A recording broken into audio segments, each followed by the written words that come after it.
This tool, we're going to look at how not to take things personally. You ever been where you've been run up one side and down the other side, been criticized? Normally, what happens is that there's two ways that we tend to react. One is flight, I'm out of here.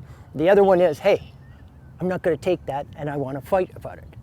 But I think in this day and age, things are a little bit different. And I'd like to use a Q-tip to look at another possible way of dealing with it. To start off with, I'd like to ask, what are ways that we use a Q-tip? One is, normally, we place the Q-tip in our ear, but when we think about it, maybe that's not the best idea because we push the wax down than actually getting a hold of it. Another one is, we dip it in our mascara and we have it so that we can put it on our eyebrows.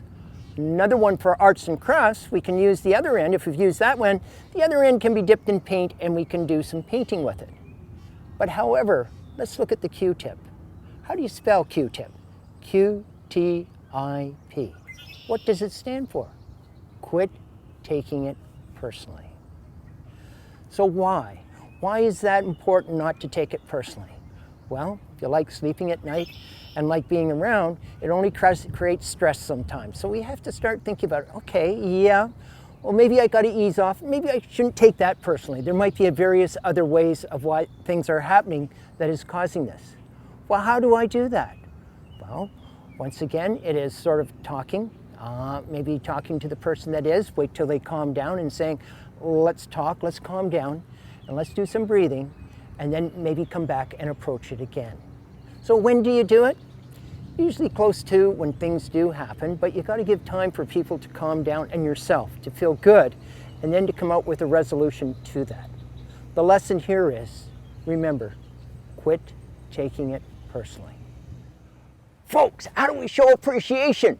Well, first of all, we ask people to give us the Queen's wave. There we go.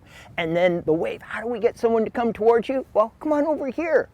But how do we do the microwave? Most people will go, ch, ch, ch, ding, ding. No, no, no. We put our pinkies up and go, woo, woo, woo. How many have seen this object before? Hey, I remember. Maybe at a New Year's party, we used these clackers, used to wind them up.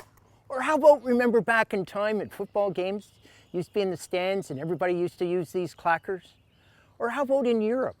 It's interesting to know that if they don't have bells, they actually use a clacker. Now, this is a teachable moment, a little bit of history here. In 1914 to 1919, what was happening in Europe that was affecting the world? The First World War. Well, where were the soldiers? The soldiers were in trenches, and what was happening, gas was let off, and it was going over the trenches. But in order to warn the men to put their masks on, you would hear the clackers going.